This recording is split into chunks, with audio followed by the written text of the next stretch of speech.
నమస్కారం అమరావతి న్యూస్ కి స్వాగతం. ఈనాటి వార్తా విశేషాలు. పహల్గాం ఉగ్రదాడుల వెనుక ఎవరున్నా కూడా వదిలిపెట్టబోమని కేంద్ర రక్షణ శాఖ మంత్రి రాజ్నాథ్ సింగ్ హెచ్చరికలు జారీ చేశారు. జమ్మూ కాశ్మీర్లోని పహల్గాంలో మంగళవారం జరిగిన ఉగ్రదాడిపై రాజ్నాథ్ సింగ్ ఢిల్లీలో మీడియాతో మాట్లాడారు. పహల్గాంలో జరిగిన ఉగ్రవాదుల పిరికి పంద చర్యతో అమాయకుల ప్రాణాలను కోల్పోయారు. ఈ దుర్ఘటన నన్ను కలిచివేసింది. మృతుల కుటుంబాలకి నా సంతాపం తెలియజేస్తున్నాను. ఉగ్రవాదంపై దేశం సంకల్పాన్ని పునరావృతం చేయాలని అనుకుంటున్నాను. భారత్ను ఎవరూ భయపెట్టలేరు. ప్రభుత్వం అవసరమైతే చర్యలు తీసుకుంటుందని దేశ ప్రజలకు నేను హామీ ఇస్తున్నాను. ఈ దుశ్చర్యకు పాల్పడిన వారిని మాత్రమే కాదు, తెర వెనక ఉన్న ఎంతటి వారినైనా ఉపేక్షించబోం, ప్రతీకారం తీర్చుకుంటామని హెచ్చరించారు. हमारी जीरो टॉलरेंस की पॉलिसी है. भारत का एक एक नागरिक इस कायरतापूर्ण हरकत के खिलाफ एकजुट है. मैं इस मंच से देशवासियों को आश्वस्त करता हूं, घटना के मद्देनजर भारत सरकार वो हर कदम उठाएगी जो जरूरी और उपयुक्त होगा. और हम सिर्फ उन लोगों तक नहीं पहुंचेंगे जिन्होंने इस घटना को अंजाम दिया है, हम उन तक भी पहुंचेंगे जिन्होंने पर्दे के पीछे बैठकर हिंदुस्तान की सरजमी पर ऐसी नापाक हरकतों की साजिशें रची हैं. भारत एक इतनी पुरानी सभ्यता और इतना बड़ा देश है जिसको ऐसे किसी भी आतंकी गतिविधियों से किसी भी सूरत में डराया नहीं जा सकता. ऐसी हरकतों का जिम्मेदार और इसके जिम्मेदार लोगों को आने वाले कुछ ही समय में जोरदार तरीके से नजर आएगा. मैं देशवासियों को आश्वस्त करना चाहता हूं. ఉగ్రవాద చర్యలు సమాజంపై మాయని మచ్చ అని ఏపీ సీఎం చంద్రబాబు అన్నారు. ఉగ్రవాదం, హింస ద్వారా లక్ష్యమేమీ సాధించలేమని చరిత్ర చెప్తుందని పేర్కొన్నారు. పహల్గాం ఉగ్రదాడి నేపథ్యంలో సీఎం ఎక్స్ లో పోస్టు పెట్టారు. ఈ దారుణమైన చర్యలు బాధ్యులైన వారిపై కఠినంగా వ్యవహరించాలని అన్నారు. ప్రధాని మోదీ, కేంద్ర ప్రభుత్వానికి ఏపీ ప్రభుత్వం మద్దతు ఉంటుందని పేర్కొన్నారు. ఉగ్రదాడిలో ప్రాణాలు కోల్పోయిన తెలుగువారు చంద్రమౌళి, మధుసూదన్ కి సీఎం సంతాపం ప్రకటించారు. వారి కుటుంబాలకు జరిగిన నష్టాన్ని భరించే శక్తి పొందాలని ప్రార్థిస్తున్నట్లు పేర్కొంటూ చంద్రబాబు తన ప్రగాఢ సానుభూతి తెలిపారు. పహల్గాంలో జరిగిన ఉగ్రదాడి తనను తీవ్రంగా కలిచివేస్తుందని AP deputy CM Janasena party అధ్యక్షులు పవన్ కళ్యాణ్ అన్నారు. ఈ దాడిలో మరణించిన వారి కుటుంబాలకు సానుభూతి తెలుపుతూ జనసేన పార్టీ 2 తెలుగు రాష్ట్రాల్లో 3 రోజుల సంతాప దినాలు పాటిస్తున్నట్లు తెలిపారు. పహల్గాంలో జరిగిన దారుణమైన దాడి తీవ్రంగా కలిచివేస్తోంది. మృతుల కుటుంబాలకు ప్రగాఢ సానుభూతి తెలుపుతున్న వారి గౌరవార్థం జనసేన పార్టీ తెలుగు రాష్ట్రాల్లో 3 రోజుల పాటు సంతాప దినాలుగా ప్రకటిస్తోంది. ఆ పార్టీ జెండాను అవనతం చేస్తున్నాం. ఈ క్లిష్ట సమయంలో దృఢంగా ఉందాం. మన భారత ఐక్యతను ఉగ్రవాదం విచ్ఛిన్నం చేయలేదు. ఎప్పటికైనా న్యాయమే గెలుస్తోంది. ఇలాంటి దారుణాలు మరొకసారి జరగకుండా చూడాలి. మన సాయుధ దళాలపై నాకు పూర్తి నమ్మకం ఉంది. సమిష్టిగా మనం దీన్ని అధిగమిద్దాం, కలిసికట్టుగా ఉందాం అని పవన్ కళ్యాణ్ పోస్టు చేశారు. ఉగ్రదాడిని ఖండిస్తూ మంగళగిరిలోని జనసేన కార్యాలయంలో పార్టీ జెండాను అవనతం చేశారు. హత్యకు గురైన టీడీపీ నేత మాజీ ఎంపీపీ వీరయ్య చౌదరి భౌతిక కాయానికి సీఎం చంద్రబాబు నివాళులర్పించారు. ఆయన కుటుంబ సభ్యులను పరామర్శించి వారిని ఓదార్చి ధైర్యం చెప్పారు. ఆ కుటుంబానికి అండగా ఉంటానని భరోసా ఇచ్చారు. ఒంగోలులో టీడీపీ నేత వీరయ్య చౌదరి మంగళవారం హత్యకు గురైన విషయం తెలిసిందే. దీంతో నాగులుప్పలపాడు మండలంలోని అమ్మన బ్రోలుకు చేరుకున్న సీఎం చంద్రబాబు వీరయ్య చౌదరి అంత్యక్రియల్లో పాల్గొననున్నారు. దీంతో నాగులుప్పలపాడు మండలంలోని అమ్మన బ్రోలుకు చేరుకున్న సీఎం చంద్రబాబు వీరయ్య చౌదరి అంత్యక్రియల్లో పాల్గొననున్నారు. సీఎం వెంట మంత్రులు అనిత, ఆనం, డోలా, ఎంపీ మాగుంట, పలువురు ఎమ్మెల్యేలు పాల్గొన్నారు. నాకు తెలిసింది, వెంటనే ఎస్పీతో మాట్లాడాను. నిన్నటి నుంచి దీనిపైన అన్ని విధాలుగా అన్వేషిస్తున్నాం, ఇన్వెస్టిగేషన్ చేస్తున్నాం. 12 టీములు వేసాం. జరిగిన విధానం కూడా చూస్తే చాలా కరుడు కట్టినటువంటి నేరస్తులు కూడా చేయని విధంగా ఈ హత్య చేసే పరిస్థితికి వచ్చారు. 53 చోట్ల కత్తిపోట్లు ఉన్నాయి.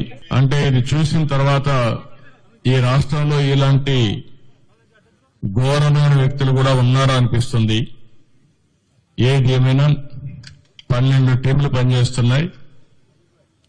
వీరయ్య చౌదరి గారు మంచి నాయకుడు, సమర్థవంతమైన వ్యక్తి.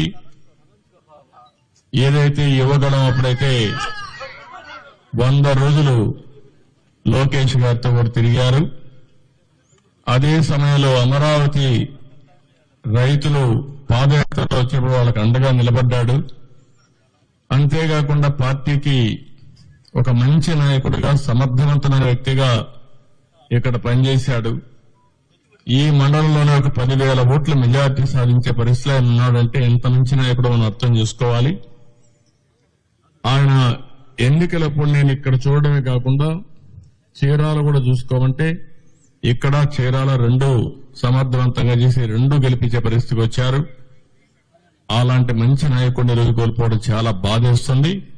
ఈ సమయంలో తెలుగుదేశం ప్రభుత్వంలో ఇలాంటి ఘోరాలు జరగడం చాలా జీర్ణించుకోలేకపోతున్నా. నేను ఒకటే హెచ్చరిస్తున్నా, ఇప్పటికే 12 టీంలు వేశాం. సీసీటీవీ కెమెరాల్లో ఉండే క్లూస్ కూడా తీసుకుంటున్నాం. కానీ చాలా మందికి ఒకటే విజ్ఞప్తి చేస్తున్నా, మీకేదైనా కానీ క్లూస్ దొరికితే ప్రజాహితం కోసం మీరు కూడా చెప్పండి. ఈ రోజు కాకపోయినా రేపైనా సరే ఎవరైతే ఇలాంటి తప్పుడు పనులు చేశారో వాళ్ళని పట్టుకోవడం 100% చేస్తాం. అది చేసే వరకు వదిలిపెట్టనని చెప్పి ఈ రోజు ఇక్కడ మీ అందరికీ తెలియజేస్తున్నా. కానీ ఒకటే హెచ్చరిక చేస్తున్నా, ఇలాంటి హత్యా రాజకీయాలు చేసే వ్యక్తులకు గాని, హత్యలు చేసే వ్యక్తులకు గాని ఒకటే హెచ్చరిక, ఇలాంటి తప్పుడు పనులు చేసిన మీరు కూడా చివరకు కాలగర్భంలో గడిచిపోతారు, గుర్తుపెట్టుకోమని హెచ్చరిస్తున్నా. అంతేకాకుండా ఈ విషయంలో చాలా స్పష్టంగా వాళ్ళ కుటుంబ సభ్యులు కూడా ఒక నమ్మకం ఇచ్చాను. వాళ్ళకి ఏమాత్రం కూడా భార్యను చూస్తే ఆవిడకి విషయాలు ఏమీ తెలియవు. ఎస్ఎస్సీ 2025 ఫలితాలలో స్టేట్ ఫస్ట్ మార్కుల్లో భాష్యం సత్తా చాటింది. 600కి 600 మార్కులు వై నేహాంజని సాధించి ఎస్ఎస్సీ బోర్డు చరిత్రను భాష్యం విద్యార్థి తిరగరాసింది. ఇదే విషయాన్ని ఘనంగా చెప్పుకునే స్థాయికి భాష్యం విద్యా సంస్థలు చేరాయని చైర్మన్ భాష్యం రామకృష్ణ తెలిపారు. ఎస్ఎస్సీ 2025 ఫలితాలలో భాష్యం విద్యార్థులు అత్యుత్తమ ప్రతిభ కనపరిచారని చెప్పారు. బుధవారం చంద్రమౌళి నగర్లోని భాష్యం మెయిన్ క్యాంపస్ లో ఆయన విద్యార్థుల్ని అభినందించారు. ఈ సందర్భంగా రామకృష్ణ మాట్లాడుతూ భాష్యం విద్యార్థి వై నేహాంజని 600కి 600 మార్కులు సాధించి స్టేట్ ఫస్ట్ తో అరుదైన రికార్డు సాధించిందని చెప్పారు. కె ప్రేమ సత్యలిఖిత 599, కె హర్షిత్ 599, ఏ లిఖిత 599, పివిఎస్ఎస్ శ్రీ హాసిని 598, ఎస్ శాలిని సంహిత 598 మార్కులు, ఎం ప్రియజోషిని 598 మార్కులు సాధించి ఉత్తమ ప్రతిభ కనపరిచారని తెలిపారు. 590 ఆ పైగా మార్కుల్ని 205 మంది, 580 ఆ పైగా 952, 570 ఆ పైగా 1888, 550 ఆ పైగా 3584 మంది, 500 ఆ పైగా 6634 మంది విద్యార్థులు సాధించారని చెప్పారు. అలాగే మ్యాథ్స్, సైన్స్ సబ్జెక్టులో అత్యధిక మార్కులు సాధించిన విద్యార్థుల వివరాలు వెల్లడించారు. ఇంతటి ఘన విజయానికి తోడ్పడిన విద్యార్థులకి, వారి తల్లిదండ్రులకి, ఉపాధ్యాయులకు భాష్యం చైర్మన్ రామకృష్ణ, వైస్ చైర్మన్ భాష్యం హనుమంతరావు, మేనేజింగ్ డైరెక్టర్ భాష్యం సాకేత్ రాములు అభినందనలు తెలిపారు. రోజు ఎస్ఎస్సి రిజల్ట్స్ 2025 మార్చిలో రాసిన ఎగ్జామ్స్ రిజల్ట్స్ ఈరోజు అనౌన్స్ చేయడం జరిగింది. దీంట్లో మరి ఘనంగా మనం చెప్పుకునేది ఏంటంటే, ఎప్పుడు కూర్చున్న మంచి రిజల్ట్ గురించి మాట్లాడుకుంటూ ఉంటాం. ఈరోజు మరి ఎస్ఎస్సి బోర్డు పెట్టిన చరిత్రలో ఒక సువర్ణాక్షరాలతో లిఖించదగ్గ రోజు. 600కి 600 మార్కులు తెచ్చుకోవడం బోర్డు పెట్టిన చరిత్రలో ఇదే ఫస్ట్ టైము. మరి వై నేహాంజని అనే అమ్మాయి 600కి 600 మార్క్స్ తెచ్చుకోవడం జరిగింది. మరి ఒక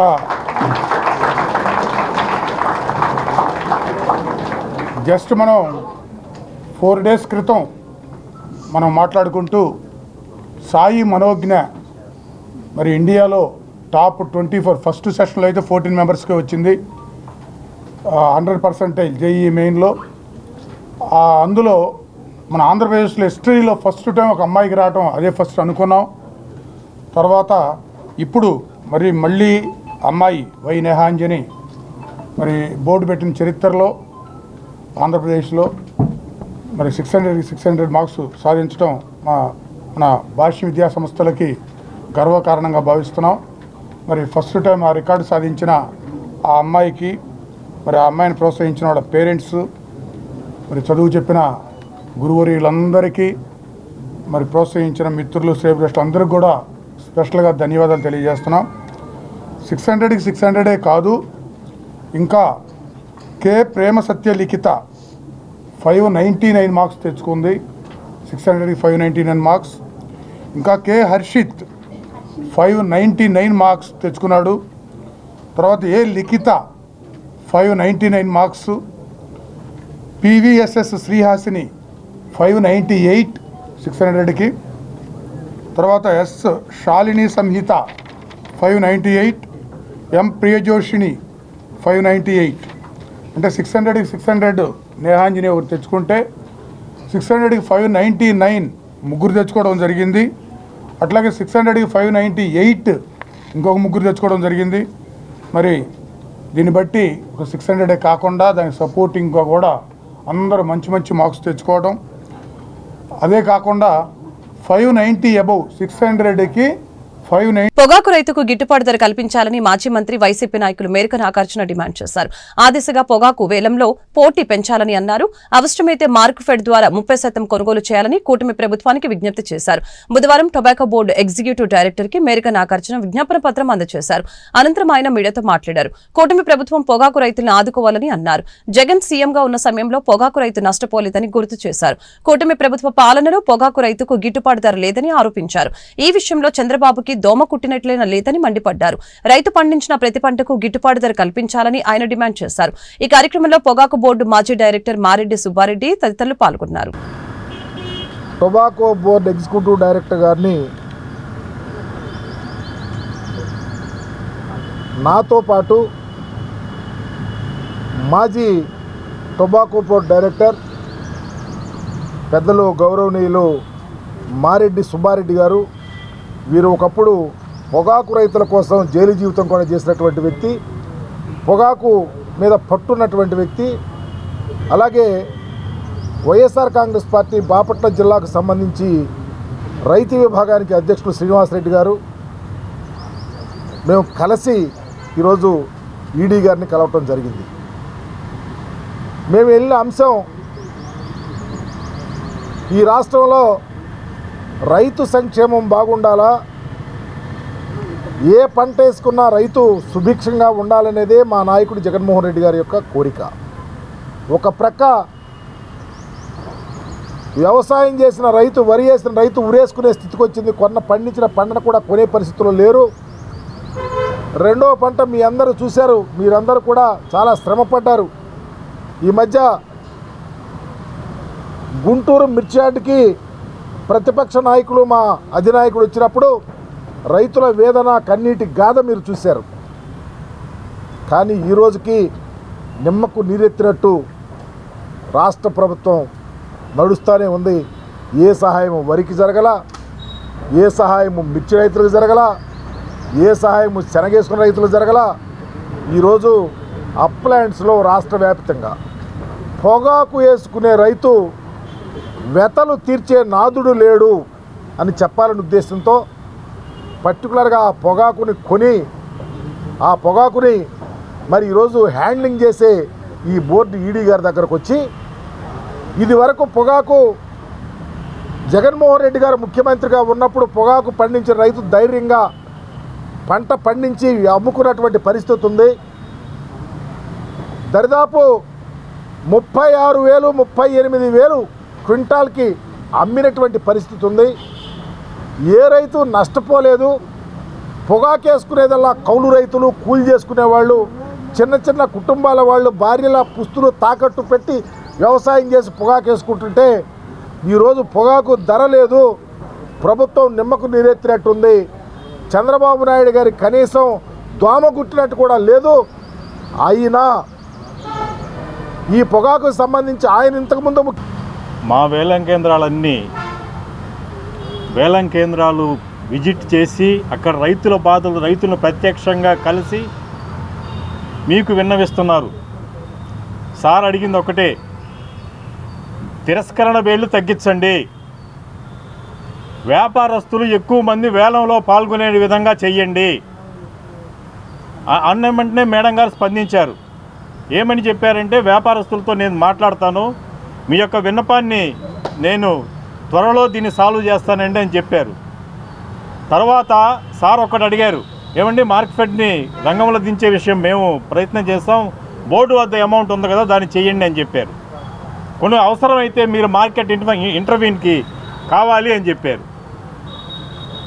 కేంద్ర మంత్రి వర్గంతో, వాణిజ్య శాఖతో సంప్రదింపులు జరిపిన తర్వాతనే దాన్ని చేయగలము అని చెప్పారు. ఒక మాట అండి, మా నాయకుడు జగన్మోహన్ రెడ్డి గారి సిద్ధాంతం ఒక్కటే, రైతులు సంక్షోభంలో ఉన్నప్పుడు, మార్కెట్ రైతులు ఇబ్బందుల్లో ఉన్నప్పుడు మార్కెట్ని రంగంలోకి దించి మార్కెట్లో పోటీ వాతావరణం రావాలంటే 30% సరుకుని రైతు వద్ద నుంచి కొనుగోలు చేసి మార్కెట్ కొనుగోలు చేసి వాళ్ళు అమ్ముకుంటారు, వ్యాపారం గుంటూరు పశ్చిమ నియోజకవర్గంలో ప్రజల మీద కుక్కల దాడి చేస్తే మున్సిపల్ అధికారులే బాధ్యత వహించాల్సి ఉంటుందని గుంటూరు పశ్చిమ ఎమ్మెల్యే గల్లా మాధవి హెచ్చరించారు.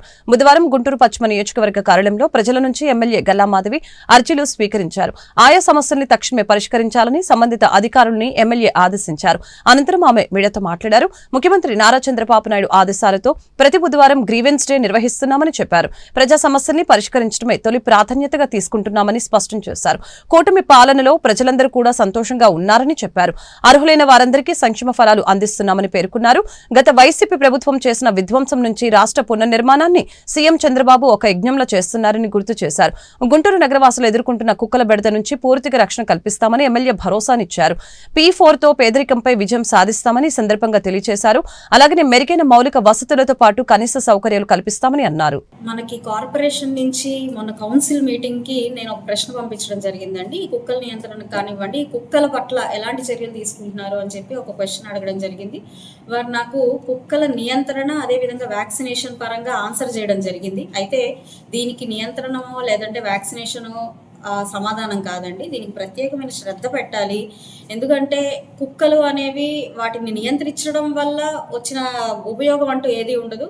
వాటికి ఆహారం లేకో లేదంటే ఈ ఎండాకాలం వల్లనో లేదంటే మనకు కొన్ని ప్రాంతాల్లో చూస్తే చీకటిగా ఉన్న ప్రాంతాలు చెత్త ఎక్కడ పడితే అక్కడ పడేసిన పరిస్థితి కనపడుతూ ఉన్నప్పుడు వాటికి అవి అలవాటు పడిపోయి లేదంటే స్థానికంగా వెళ్తూ ఉన్నప్పుడు ఇవి అక్కడ ఉన్నాయని గమనించగా ప్రజలు అలాగ వెళ్తున్నప్పుడు ఇవి కరవడం జరుగుతుంది. వీటన్నిటి మీద దృష్టి పెట్టాల్సిన అవసరం ఉంది. మరి మనకు ఆదివారం అయితే చాలు, ఎక్కడ పడితే అక్కడ ఈ మీట్ వేస్ట్ అనేది కనపడతా ఉంటుంది. ఎక్కడికక్కడ తీసి పడేస్తూ ఉంటారు. ఈ కుక్కలు వాటిని తినడం వల్ల అవి చాలా సైకిక్గా మారిపోతున్న పరిస్థితి కనపడతా ఉంది. మరి ఇవి ఖచ్చితంగా విపరీత ధోరణులకి దారి తీస్తాయి కాబట్టి వీటి మీద ప్రత్యేక శ్రద్ధ పెట్టాలి. కార్పొరేషన్ వాళ్ళు ఇటు స్ట్రీట్ లైటింగ్ మీద అదేవిధంగా ఈ యొక్క శానిటేషన్ మీద దృష్టి పెట్టాలి. ఇవి కూడా ప్రధానమైన సమస్యలు ఈ కుక్కలు ఇలాగా మారిపోవడానికి కారణము. అండ్ మా అధినాయకులు ఒకటే చెప్పారు, బలహీనతగా ఉన్న విషయాల పట్ల బలవంతులైన వాళ్ళు రెస్పాన్సిబిలిటీ తీసుకోవాలి అని చెప్పి మా అధినాయకులు చెప్పారు. దానికే P4 అనే ఒక పేరు పెట్టి ప్రోగ్రామ్ని రన్ చేస్తున్నారు. ఖచ్చితంగా ఈ కుక్కలకి అదే వర్తిస్తూ ఉంది. మరి ఈరోజు ఎన్నో సొసైటీలు ఉన్నాయి, బోల్డ్ అని డాగ్ లవర్స్ ఉన్నారు, చాలా వాటి పరిరక్షణ కోసం వాటి హక్కుల కోసం పోరాడుతూ ఉన్నారు. మరి వాళ్ళు ఇటు కార్పొరేషన్ వాళ్ళు లేదంటే మా ప్రజా ప్రతినిధులు అందరూ సమిష్టిగా కృషి చేసి వాటికి ఒక పరిష్కారం మార్గం తీసుకురావాలి.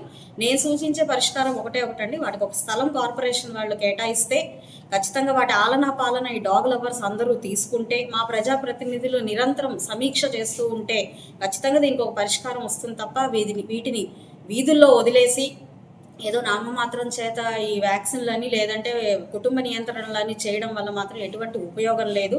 ఈ యొక్క ప్రోగ్రామ్ని తూచా తప్పకుండా మా కార్పొరేషన్ లిమిట్స్లో కమిషనర్ గారితో మాట్లాడి ఈ యొక్క పని చేస్తాము. ఇటు NGOస్తో, బ్లూ క్రాస్ సొసైటీలతో, ఈ డాగ్ లవర్స్తో సమావేశం ఏర్పాటు చేసి ఖచ్చితంగా దీనికి ఒక సొల్యూషన్ తీసుకొస్తామండి. నా నియోజకవర్గంలో ఏ ఒక్కళ్ళు కూడా కుక్క కాటికి ఇక మీదట గురైతే ఖచ్చితంగా దాని బాధ్యత కార్పొరేషన్ అధికారులదే అవుతుంది అని చెప్పి మాత్రం నేను వాళ్ళని చాలా సున్నితంగా హెచ్చరిస్తుంది. ఏపీ ఇంటెలిజెన్స్ మాజీ చీఫ్ PSR ఆంజనేయులకి విజయవాడలోని కోర్టు రిమాండ్ విధించింది. ముంబై నటి కాదంబరి జత్వాని కేసులో మంగళవారం PSR ను అరెస్టు చేసిన విషయం తెలిసిందే. బుధవారం ఉదయం విజయవాడ ప్రభుత్వ ఆసుపత్రిలో వైద్య పరీక్షల అనంతరం 3వ ACJM కోర్టు న్యాయమూర్తి ఎదుట హాజరుపరిచారు. మే 7 వరకు కోర్టు ఆయనకు రిమాండ్ విధించింది. దీంతో PSR ఆంజనేయుల్ని విజయవాడలోని జిల్లా జైలుకు తరలించారు. వైసీపీ మాజీ ఎంపీ గోరంట్ల మాధవ్ని రాజమండ్రి సెంట్రల్ జైలు నుంచి గుంటూరు పోలీసులు కస్టడీలోకి తీసుకున్నారు. నేడు రేపు 2 రోజుల పాటు గోరంట్లను పోలీసులు విచారించనున్నారు. 23, 24 తేదీల్లో 2 రోజుల పాటు పోలీస్ కస్టడీకి గుంటూరు కోర్టు అనుమతినిచ్చిన విషయం తెలిసిందే. ఈ నేపథ్యంలో ఈ రోజు ఉదయం రాజమండ్రి సెంట్రల్ జైల్లో ఉన్న మాజీ ఎంపీ గుంటూరు పోలీసులు కస్టడీలోకి తీసుకున్నారు. పోలీసుల వాహనాలను అడ్డగించి పోలీసుల్ని అదుపులో ఉన్న చేబ్రోలు కిరణ్ పై దాడికి గోరంట్ల మాధవ్ ప్రయత్నించిన సంగతి తెలిసిందే. పహల్గాం ఉగ్రదాడిలో తెలుగు ప్రజల మృతిపై వైసీపీ అధినేత మాజీ సీఎం వైఎస్ జగన్మోహన్ రెడ్డి దిగ్భ్రాంతి వ్యక్తం చేశారు. మృతుల కుటుంబాలకు ప్రగాఢ సానుభూతి తెలియజేసిన జగన్ బాధిత కుటుంబాలను ప్రభుత్వం ఆదుకోవాలని కోరారు. అనంతనాగ్ జిల్లా పహల్గాంలో బైసరన్ లోయ మైదానాల్లో మంగళవారం మధ్యాహ్నం సైనికుల దుస్తుల్లో వచ్చిన ఉగ్రవాదులు పర్యాటకులపై కాల్పులు జరిపారు. ఈ ఉగ్రదాడిలో 28 మంది మరణించారు. ఇందులో విశాఖవాసి చంద్రమౌళి, కావలికి చెందిన సోమిశెట్టి మధుసూదన్ రావు ఉన్నారు. చంద్రమౌళి SBI రిటైర్డ్ ఎంప్లాయీ కాగా మధుసూదన్ ఓ సాఫ్ట్వేర్ సాఫ్ట్వేర్ కంపెనీలో సీనియర్ ఆర్కిటెక్ట్ పనిచేస్తున్నాడు. ఈ ఇద్దరి మృతిని ధృవీకరించిన కేంద్ర హోంశాఖ ప్రత్యేక విమానంలో మృతదేహాలను స్వస్థలాలకు పంపించింది. పాస్టర్ ప్రవీణ్ ప్రగడాల హత్య వెనుక కుట్ర ఉందని ఐద్వా వ్యవస్థాపకులు గోళ్లమూడి రాజసుందర్ బాబు ఆరోపించారు. రాష్ట్ర ప్రభుత్వం వేసిన దర్యాప్తు బృందంపై అనుమానాలు వ్యక్తం చేశారు. పాస్టర్ ప్రవీణ్ హత్య విషయంలో హైకోర్టు పర్యవేక్షణలో సిపిఐ దర్యాప్తు జరపాలని కోరుతూ క్రైస్తవ ఐక్య కార్యాచరణ కమిటీ ఆధ్వర్యంలో బుధవారం గుంటూరు జిల్లా కలెక్టరేట్ ఎదుట రిలే నిరాహార దీక్ష జరిగింది. ఆయన వేసుకున్న మాస్క్ మడిచి పక్కన పెట్టుంది, కళ్ళజోళ్ళు కూడా మడిచిపోయి పక్కన పెట్టున్నాయి. ఆయన వేసుకున్నప్పుడు అండర్వేర్ కానివ్వండి, బనియన్ కానీ ఒకటైతే బాడీకి తగిలించినవి మాత్రం వేరే విధంగా ఉన్నాయి. నేరస్తులు చాలా తప్పిదాలు చేశారు.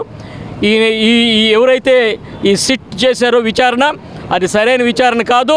అది కేవలం క్రైస్తవులకు అన్యాయం చేసేది, సువార్తకు అన్యాయం చేసేది, సువార్తని నాశనం చేసేది, సువార్తని అడ్డుకునేదిగానే ఉంది కానీ ఇంకోటి కాదు. అందుకని మేము న్యాయ విచారణ కోరుతున్నాం.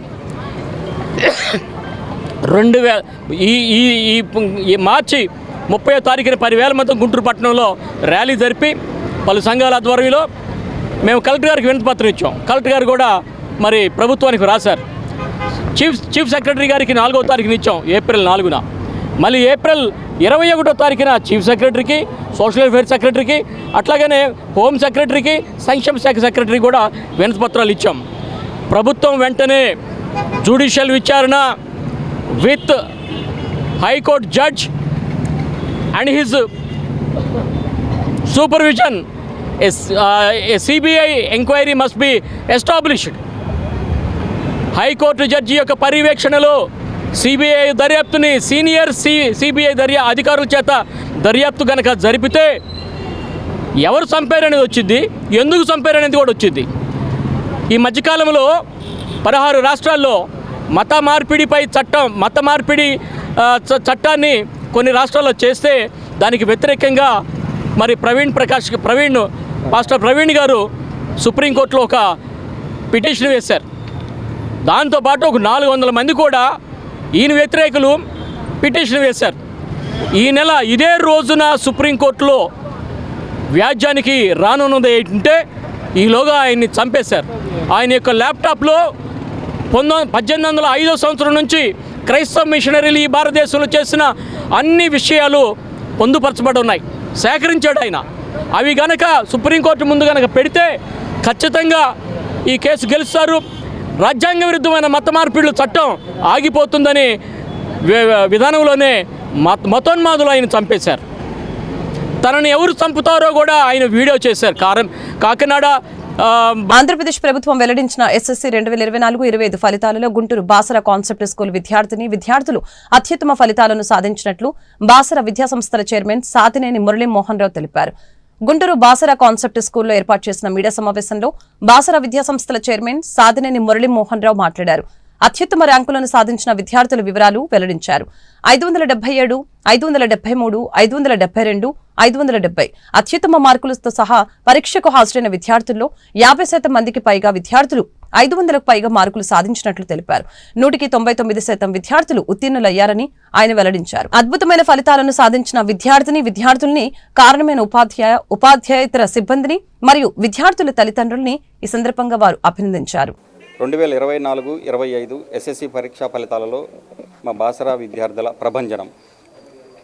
ఆంధ్రప్రదేశ్ ప్రభుత్వం ఈరోజు రిలీజ్ చేసినటువంటి ఎస్ఎస్సి పరీక్షా ఫలితాలలో మా బాసరా విద్యార్థిని S K Sadhika 577 out of 600, G Triveni 573, B Shruti 572, B Anushka 570 marks సాధించడం జరిగింది. 560 అబోవ్ సాధించినటువంటి విద్యార్థులు 17 మెంబర్స్ ఉన్నారు. 500 అబోవ్ సాధించినటువంటి విద్యార్థులు 50% ఉన్నారు. ప్రతి ఇద్దరిలో ఒకరికి 500 అబోవ్ సాధించటం ఘనంగా ఉంది. 99% పాస్ పర్సెంటేజ్ సాధించారు.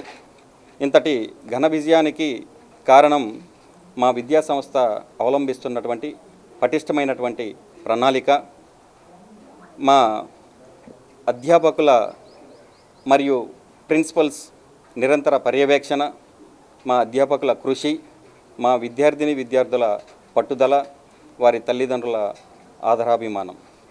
మరి ఇంతటి ఘన విజయాన్ని సాధించినటువంటి మా విద్యార్థులందరికీ కూడా నేను అభినందనలు తెలియజేస్తూ ఉన్నాను. గ్రామీణ ప్రాంతాల నుంచి వచ్చి మరి ఇంతటి ఘన విజయాన్ని సాధించడం జరిగింది. ఈ ఘన విజయానికి కారణం నిరంతరం మా అధ్యాపకుల కృషితో పాటు మరి వారిలో భయాన్ని పోగొట్టడానికి నిరంతరం మేము కండక్ట్ చేస్తున్నటువంటి రివిజన్ టెస్టులు, నైతిక విలువలతో కూడినటువంటి విద్యను అందించడం జరిగింది. భవిష్యత్తులో మా విద్యార్థులు మరిన్ని విజయాలను అధిరోహించాలని, మరి జన్మనిచ్చినటువంటి తల్లిదండ్రులకు, విద్యాబుద్ధులు నేర్పినటువంటి గురువులకు, చదువుకున్నటువంటి విద్యా సంస్థకు మంచి పేరు తీసుకొచ్చి సొసైటీకి ఉపయోగపడాలని నైతిక విలువలతో విద్యను అందించడం జరిగింది. వీరందరూ కూడా భవిష్యత్తులో మరిన్ని విజయాలు అధిరోహించాలని మనసారా కోరుకుంటూ మరి మమ్మల్ని ఇంతగా ఆదరించినటువంటి తల్లిదండ్రులందరికీ కూడా ధన్యవాదాలు తెలియజేస్తూ ఉన్నాను. నా పేరు సాధిక. ఈరోజు తెలిసిన 10th రిజల్ట్స్లో నాకు 577 వచ్చాయి. నేను బాసరా కాన్సెప్ట్ స్కూల్ స్టూడెంట్ని. ఇదంతా కూడా కేవలం మా director sir, Murali sir, Radha madam వీళ్ళు చేసే ప్రణాళికల వల్ల, ఇంకా రెగ్యులర్గా స్టడీ అవర్స్ జరగడం వల్ల, క్లాసెస్ వల్ల మాలో కాన్ఫిడెన్స్ తీసుకురావడానికి రెగ్యులర్గా టెస్ట్లు పెడుతూ ఉంటారు, మోటివేషన్ స్పీచెస్ ఇస్తారు. వాటి వల్ల మాలో కాన్ఫిడెన్స్ వస్తుంది. మా తల్లిదండ్రుల ప్రోత్సాహం వల్ల, ఇంకా టీచర్స్ వల్లనే ఈరోజు నాకు ఇన్ని మార్క్స్ వచ్చాయి. 577 అవుట్ ఆఫ్ 600 వచ్చాయి. నేను వాళ్ళకి ఎప్పటికీ రుణపడి ఉంటాను. Thank you. నా పేరు శృతి. నేను 10th స్టాండర్డ్ చదువుతున్నాను. నేను బాసరా కాన్సెప్ట్ స్కూల్లో చదువుతున్నా, మెయిన్ బ్రాంచ్. నాకు ఈరోజు వచ్చిన రిజల్ట్స్లో 572 అవుట్ ఆఫ్ 600 వచ్చాయి. ఇది జస్ట్ మా టీచర్స్ సపోర్ట్ అండ్ ప్రిన్సిపల్స్ యొక్క మోటివేషన్ వల్ల. వాళ్ళు మాకు రెగ్యులర్గా టెస్ట్ కండక్ట్ చేయడం వల్ల మేము ఇంత కాన్ఫిడెంట్గా ఎగ్జామ్స్ రాయగలిగాం. అండ్ ప్రతి ఒక్కరు మాకు బాగా సపోర్ట్ చేశారు ఎగ్జామ్స్ బాగా రాయడానికి. ఆంధ్రప్రదేశ్ రాష్ట్ర స్థాయి 10వ తరగతి ఫలితాల్లో గుంటూరు జిల్లా శ్రీ చైతన్య పాఠశాల విద్యార్థులు విజయ ప్రభంజనం మోగించారని గుంటూరు ప్రకాశం జిల్లాల ఏజీఎం డాక్టర్ నూతలపాటి అంజయ్య తెలిపారు. ఈ సందర్భంగా గుంటూరు నవభారత్ నగర్లోని శ్రీ చైతన్య స్కూల్లో ఏర్పాటు చేసిన మీడియా సమావేశంలో ఆయన మాట్లాడారు. గుంటూరు జిల్లా మొత్తం 3105 మంది విద్యార్థులు పరీక్షలు రాయగా వారిలో 96% ఉత్తీర్ణత సాధించారని చెప్పారు. 600 మార్కులకి 597 మార్కులు 3 విద్యార్థులు సాధించారని అన్నారు. 595 కంటే ఎక్కువ మార్కులు 13 మంది, 590 కంటే ఎక్కువ మార్కులు 88 మంది సాధించారని తెలిపారు. 597 మార్కులు సాధించిన పెదపాటి వెంకట నాగసాయి కృతిక, ఆలపాటి జ్యోతిర్మయ్, దమ్మాటి లక్ష్మి సాత్వికలను అభినందిస్తున్నట్లు తెలిపారు. ఈ విజయానికి కృషి చేసిన విద్యార్థులు, వారి తల్లిదండ్రులు, ఉపాధ్యాయులకి ధన్యవాదాలు తెలుపుతున్నట్లు తెలిపారు. ఈ కార్యక్రమంలో డాక్టర్ నూతలపాటి అంజయ్య, ఆర్ఐజీ అప్పాజీ, హెచ్ సురేంద్ర మరియు గుంటూరు జిల్లా ఉపాధ్యాయులు పాల్గొన్నారు.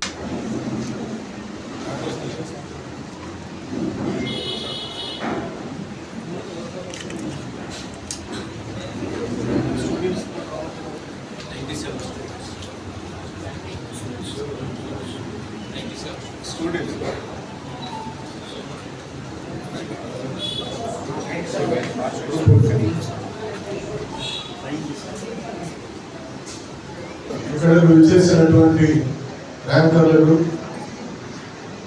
వారిని ప్రోత్సహించినటువంటి తల్లిదండ్రులకు, వారికి బోధించినటువంటి ఉపాధ్యాయులకు, వాళ్ళని ఒక పద్ధతిలో నిర్వహించినటువంటి ప్రిన్సిపల్స్, డీన్స్, జోనల్ కోఆర్డినేటర్స్ అందరికి కూడా శుభ సాయంత్రం. నేటి ఎస్ఎస్సి 25 ఫలితాల్లో శ్రీ చైతన్య విద్యా సంస్థలు గుంటూరు జిల్లాలో అత్యద్భుతమైనటువంటి ఫలితాలు సాధించినందుకు ముందుగా విద్యార్థులకు, తల్లిదండ్రులకు, వారికి క్రమశిక్షణతో విద్య నేర్పించినటువంటి ఉపాధ్యాయులందరికీ కూడా ధన్యవాదాలు మరియు కృతజ్ఞతలు.